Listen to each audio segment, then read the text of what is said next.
So guys, check this bird. Check this other white bird. You see how it is also struggling to move. This one at all, it cannot move. Both of them, it is the right legs which is making them not to be able to move. Just when I thought that the white birds were becoming or are more resilient than the brown birds when it comes to tolerating heat and what have you, today, the 13th, today, the 12th of May, the white birds have also started falling. I don't know. I don't want to say this is the heat because I've not had the white birds behaving like this.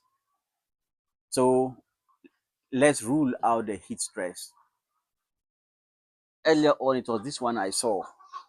So I assume that because I brought in carpenters to seal over there that was leaking and also to put this particular window cap to prevent rain and sun from hitting inside the chicken house directly. I thought it is because of those panic jumps. It is because of that the leg is paining. But right now that this other one has come to join, I'm now doubting as to whether it is the jumping up and down, or it could be the jumping up and down that two of them seem to have got the same problem, or it is what one of you referred to in my comments as Marex. What is Marex at all? Could that be the case? And if it is, what should we do?